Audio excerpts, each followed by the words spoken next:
Yang pertama, ternyata untuk bisa bahagia, kita harus mampu menghancurkan egoisme dan menganggap diri kita sebagai manusia normal saja. Ini penting menurut saya ya.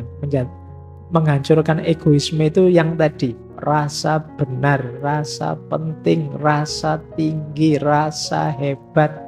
Ini semua ego. Lebih kondusif kita merasa sebagai manusia biasa saja. Iya, saya punya kelebihan, tapi ya ada kekurangannya. Iya, saya ngerti bidang ilmu ini, tapi banyak bidang ilmu yang lain yang saya tidak bisa. Iya, saya ini manusia yang ada hal-hal yang dikagumi orang, tapi sebenarnya banyak juga dalam diri saya hal-hal yang memprihatinkan. Ini namanya hidup sebagai manusia normal saja. Jadilah manusia biasa saja. Ini lebih membahagiakan. Karena kalau kita mengidentifikasi diri kita dengan ego-ego besar tadi, jangan-jangan lelah hidup kita. Karena identifikasi sesuatu itu kan implikasinya kita harus begitu terus. Misalnya teman-teman mengidentifikasi, saya ini Pak, santri Pak, saya ini orang soleh loh Pak. Oh itu kan terus abot kan, kamu kapanpun harus acting sebagai orang soleh. Nanti dengar adzan, wah ke masjid ini. Terus nanti dengar, terus kamu dituntut begitu. Mending nggak usah woro-woro, nggak usah deklarasi, biasa saja. Yes, kalau mau ke masjid, ke masjid. Kalau mau melakukan kebaikan, lakukan saja. Nggak usah dengan memberi label atribut yang memberatkanmu sendiri. Itu yang disebut kesadaran sebagai manusia biasa saja. Itu akan lebih membahagiakan. Yang kedua, berhentilah bersikap perfeksionis, menipu diri sendiri. Kalau iya, bilang iya. Kalau tidak, bilanglah tidak. Tidak usah perfeksionis. Orang tahu kok semua orang itu ada kurangnya, tidak ada manusia yang sempurna. Kadang-kadang salah sedikit, kadang-kadang khilaf sebentar, manusiawi. Tidak usah menipu diri. Itu akan lebih memberatkan kita. Tidak usah terlalu banyak pakai topeng lagi. Topeng kita sudah banyak dalam hidup ini. Biar tidak lelah. Yang membuat kita lelah itu kan karena kita menipu diri kita sendiri. Misalnya kalau ditanya, ngantuk enggak mas ngaji kayak gini? Enggak Pak, saya melek terus. Tapi yo pas ngaji deklak-deklok itu kan yo kamu berat sendiri, nanti ada temennya lihat malu kan kamu. Coba tadi bilang yo saya kadang-kadang ngantuk Pak, itu kan lebih santai. Tapi karena kamu menipu dirimu sendiri, ya berat akhirnya. Jadi konsekuensi yang harus kamu tanggung. Yang ketiga, untuk bisa bahagia, yuk berjuang, bekerja keras mencapai tujuan. Ya, kita harus berikhtiar, berusaha. Sambil tadi ya, ngerti batasnya kapan pasrah. Dan jangan dibiasakan menyalahkan keadaan mencari kambing hitam. Biasa kok hidup itu ada sukses, ada gagal. Ada lulus, ada tidak lulus, biasa. Ya memang rumusnya hidup begitu. Ada senang, ada susah. Wajar itu sudah. Tidak usah cari kambing hitam, tidak usah menyalahkan keadaan. Nanti tambah berat. Wah ini gara-gara temanku ini. Tiap malam ngajak begadang saja. Tidak lulus mata kuliahku. Lalu kamu sendiri ya mau diajak begadang. Disalahkan kancane. Jadi ya sudah lah, kalau sudah begitu ya efeknya memang begitu, karena kamu begadang tidak lulus, biasa saja. Iya sih Pak, berarti besok saya harus lebih baik lagi, kan begitu saja. Tanpa harus rasa bersalah berkepanjangan, merasa berdosa berkepanjangan. Cukup kamu sesali, kamu perbaiki ke depannya biar lebih bagus. Ini hidup yang lebih membahagiakan. Tidak terlalu bertele-tele, apalagi kamu terus menyangkal, denial, nyari-nyari alasan. Saya itu sebenarnya rajin loh Pak, saya tidak tahu saya. kemasukan apa saya semester ini. Nggak usah pakai alasan macam-macam lah, ya sudahlah, diterima saja. Ya wajar kok, orang itu kadang seneng, kadang susah, kadang gagal, kadang sukses. Asal kita bisa menata diri sehingga terus progres tambah baik, itu sudah luar biasa. Yang keempat, ayo kita minimkan ketakutan-ketakutan, kecemasan-kecemasan yang tidak perlu. Mari kita sadari kadang-kadang kecemasan kita itu tidak beralasan, sia-sia saja. Cemas itu kan biasanya tentang yang akan terjadi ke depan. Yang akan terjadi ke depan kita tidak tahu. Biarlah jadi rahasia nanti. Yang penting sekarang kita berikhtiar semampu kita, sebaik yang kita bisa. Itu saja sudah. Jadi hilangkan khawatir ini, khawatir itu. Pak, saya besok kira-kira ada jodohnya enggak ya Pak? Saya kok sampai semester gini rasanya enggak ada yang mau sama saya. Sudah usah dipikir itu. Jodoh di tangan Tuhan sudah. Yo, kecuali kamu cuek, enggak ngurusi, ya bisa saja nanti lepas Tuhan, lepas tangan. Jadi dong kamu sendiri ditawari bolak-balik yo kesuwen mikirnya. Jadi ayolah, tidak usah khawatir. Kamu boleh sekali-sekali kamu tulis ya, kekhawatiranmu yang mencemaskanmu apa. Tulisan wis. Khawatir ini, khawatir itu, khawatir ini, khawatir itu. Sekarang mulai banyak, kemarin saya baca orang kena gejala penyakit psikosomatis. Jadi kecemasan di pikiran yang mengefek ke sakit fisik beneran. Mungkin lambung lah, mungkin vertigo lah, mungkin apalah, namanya psikosomatis. Jadi kalian jangan terlalu banyak overthinking, jangan terlalu banyak mikir yang aneh-aneh, cemas yang tidak perlu. Nanti jadi penyakit. Jadi ternyata tidak selalu sakit fisik berpengaruh ke jiwa. Sebaliknya sakit jiwa bisa juga berpengaruh ke fisik. Kalian kan kalau sedang stres apa gitu kan rasanya tubuhmu ya lemes, tidak bisa diajak apa-apa, tidak bergairah ngapa-ngapain saja. Itu berarti dari psikis ke fisik. Yang itu jumlahnya tambah banyak. Sekarang psikiater, psikolog itu tambah laris hari ini.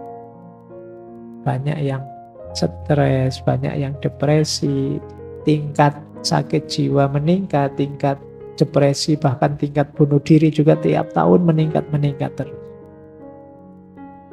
Nah, terus mari kita sadari dalam hidup ini isinya ada yang penting, ada yang tidak terlalu penting.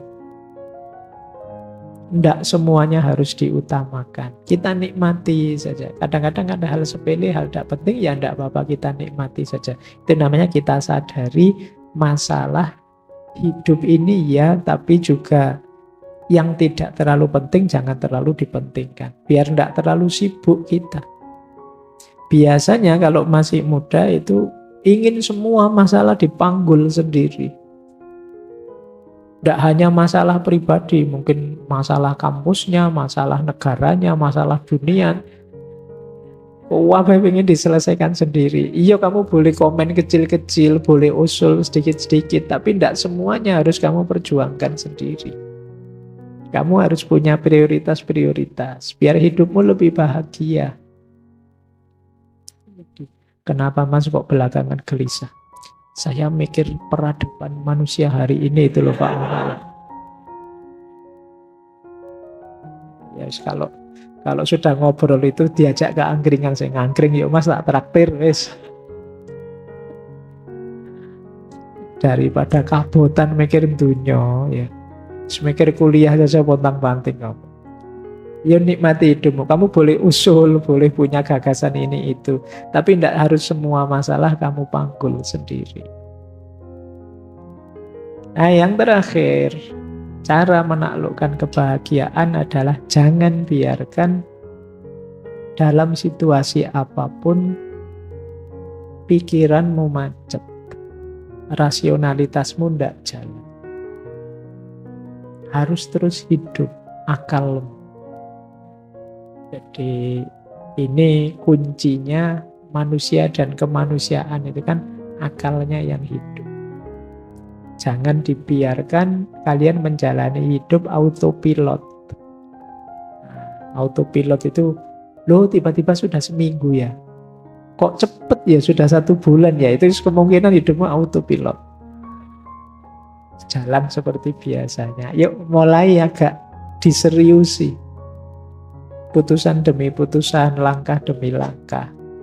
Biar tambah baik kualitas diri kita dan biar kita tambah bahagia.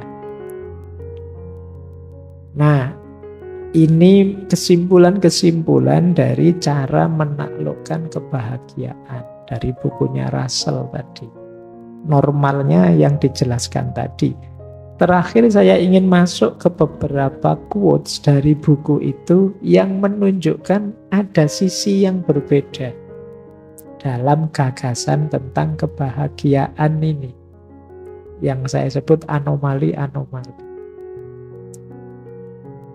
Yang pertama, ini menunjukkan orang iri dengki tadi.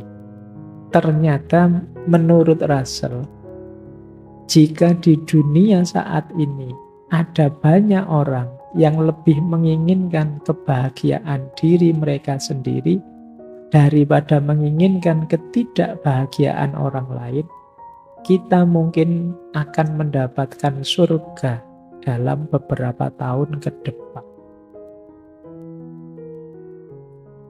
Dari sini bisa kita simpulkan ternyata sebagian besar orang lebih banyak menghabiskan energinya untuk membuat orang lain tidak bahagia dibandingkan untuk membuat dirinya bahagia. Ini menurut pengamatannya Russell. Jadi banyak orang yang perspektifnya negatif terus tentang orang lain, sehingga dia terus iri, terus dengki. Dia tidak rela kalau yang lain dapat kenikmatan. Sementara dirinya tidak. Karena dia ingin lebih tinggi terus, lebih tinggi terus. Orang yang mindsetnya kompetitif tadi, yang dipenuhi rasa iri tadi, yang ada di pikirannya kan gimana caranya rivalku, sainganku, musuhku tidak bahagia. Dia tidak mikir gimana caranya saya bahagia. Yang dia pikirkan gimana caranya orang lain tidak bahagia. Oh, itu mindset seperti ini banyak kita temukan di medsos mungkin, termasuk apalagi menjelang tahun 2024. Itu banyak yang cara berpikirnya begini. Gimana caranya rivalku tidak bahagia? Entah dengan cara apa, kadang-kadang bikin berita-berita bohong, hoax-hoax, dan lain sebagainya. Ini jenis anomali. Kalau semua orang berpikir, gimana caranya saya bahagia, kata Russell, tidak lama lagi dunia ini kayak surga. Isinya orang-orang yang bahagia, ya orang bahagia itu berarti orang yang bersyukur. Nah, cuma ini mimpinya Russell, ya sulit sih. Orang itu kecenderungannya memang agresif, iri, dalam dirinya ada nafas namanya sabu'iyah. Ingin selalu menyerang dan menjatuhkan yang lain. Baik, anomali pertama ini. Coba kalian renungi ya, semoga yang hadir malam hari ini tidak ada yang di sini. Tidak ada yang mikirnya hanya jatuhnya yang kalian benci. Dalam bidang apapun. Kalian ingin maju boleh, tapi semoga tidak dengan cara menginjak dan menjatuhkan yang lain. Kalian ingin menang baik-baik saja, tidak apa-apa, hebat, tapi tidak dengan cara merusak dan menghancurkan yang lain. Hebatlah dan menanglah bila perlu dengan mendukung dan menaikkan yang lain. Anomali pertama ini tentang kebahagiaan. Anomali kedua, ini lanjutannya. Menurut cermatannya Russell lagi, beberapa orang hanya bisa bahagia dengan membenci orang lain, bangsa lain, atau kepercayaan lain. Ini kalimatnya Russell ya. Semoga kita juga tidak di sini. Jadi kayak tadi, Pak, memang bahagia saya itu ya kalau membenci orang, atau membenci kepercayaan lain, atau membenci bangsa lain. Ya ini tentu saja bukan kebahagiaan. Ini kalau bahasa Jawa jenis angkara murka yang seperti ini. Isinya kebencian saja. Jalur bahagia itu jalur cinta, jalur kasih sayang dan semangat tadi, bukan jalur kebencian. Kebencian lewat jalur manapun tidak akan membuahkan kebahagiaan dalam bentuk apapun. Kalian boleh suka dengan atau tidak suka sesuatu, setuju atau tidak setuju sesuatu, tapi semoga bukan membenci. Karena kebencian betapapun sifatnya negatif. Emosi yang tidak hanya merusak yang kita benci, tapi juga merusak diri kita sendiri yang membenci. Ini yang disebut anomali. Kalau ada orang merasa, saya bahagianya ya kalau mukuli orang, Pak. Saya bahagianya ya kalau menghancurkan orang, Pak. Itu pasti bukan kebahagiaan. Mungkin kesenangan sesaat yang nanti efek negatifnya akan kita nikmati di fase-fase hidup selanjutnya. Berarti bukan kebahagiaan. Anomali kedua. Anomali ketiga. Kata Russell begini, saya menemukan sesuatu yang aneh. Setiap kali saya bicara dengan orang yang terpelajar, saya merasa yakin bahwa kebahagiaan itu tidak mungkin terjadi. Namun ketika saya bicara dengan tukang kebun saya merasa sebaliknya. Kenapa bisa begitu? Ya biasa sih, kita juga tahu kadang orang pinter itu suka membuat rumit hal-hal simpel. Barang yang sederhana saja terus dibikin jelimet, jadi ruwet, jadi membahas kebahagiaan yang simpel, jangan iri, penuh kasih sayang lah, bekerjalah, itu kan sederhana sebenarnya. Tapi terus dibikin rumit, dibikin ruwet, akhirnya wah apa ya bisa bahagia saya dengan konsep serumit itu. Tapi begitu ngobrol dengan tukang kebun, kata Russell, kok rasanya gampang, bisalah kita bahagia. Coba ngobrol dengan orang biasa-biasa itu. Target-target hidup yang membahagiakannya simpel, tidak jelimet. Kalau kalian ditanya, gimana caramu bisa bahagia? Wah, saya ingin jadi manusia yang bisa eksistensinya berkontribusi pada kehidupan baik di level vertikal maupun horizontal. Di mana? Itu cek rumit wong cuma pengen seneng saja kok. Dirumuskan senjelimet itu. Itu yang membuat Russell wong pengen bahagia, kalau ngobrol sama orang pinter malah jadi rumit.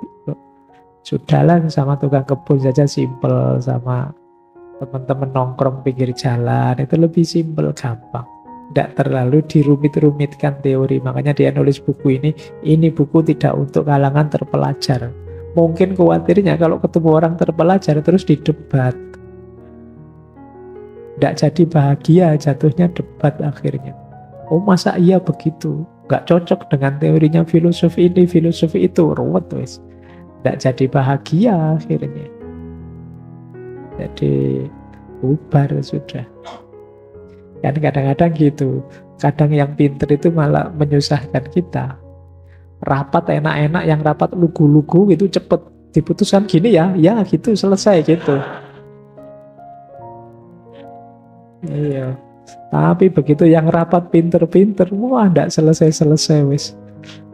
Panjang argumen ini, argumen itu, kira-kira ini, kira-kira itu, tambah ruwet wis. Nah kadang-kadang begitu dalam hidup ini. Kita selalu membuat rumit hal-hal yang sederhana. Sehingga hidup yang semula simpel jadi rumit. Ini yang ditemukan oleh Russell. Anomali lagi. Kata dia begini, orang yang meremehkan dirinya sering dikejutkan oleh kesuksesan. Sedangkan orang yang melebih-lebihkan dirinya sendiri sering dikejutkan oleh kegagalan. Kejutan yang pertama menyenangkan, dan kejutan yang kedua tidak menyenangkan. Oleh karena itu, adalah bijaksana untuk tidak terlalu sombong, namun juga jangan terlalu rendah diri dalam berusaha mencari kebahagiaan. Kan banyak orang itu yang, siapalah saya Pak, saya itu manusia biasa kok Pak. Yo ada kemampuan dikit-dikit, tapi yo ndak sehebat orang-orang itu. Ini kadang-kadang orang yang seperti ini, ketika sukses itu kan kaget dia. Alhamdulillah ternyata Allah Maha Penyayang ini, saya dapat sukses yang luar biasa. Kagetnya kaget senang. Tapi kalau kita terbiasa sombong, saya hebat Pak, saya lebih dari semua teman saya yang lain, saya lebih. Itu kan begitu gagal, yo kejutannya kejutan pahit. Oleh karena itu apa kata Rasul? Ya sudahlah, tidak usah terlalu merendahkan diri atau menyombongkan diri, biar tidak gampang terkejut.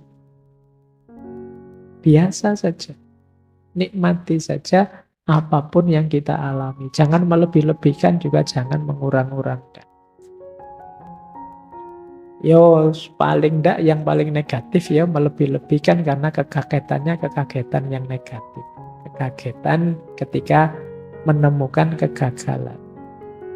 Ini anomali dari Russell ketika melihat ternyata banyak orang yang sikapnya keliru untuk merancang kebahagiaan. Ada yang terlalu meremehkan dirinya sendiri, ada yang terlalu membesar-besarkan dirinya sendiri. Dua-duanya tidak positif karena potensial terkejut. Meskipun terkejut yang pertama enak, terkejut karena sukses. Terkejut yang kedua pahit, karena terkejut karena gagal.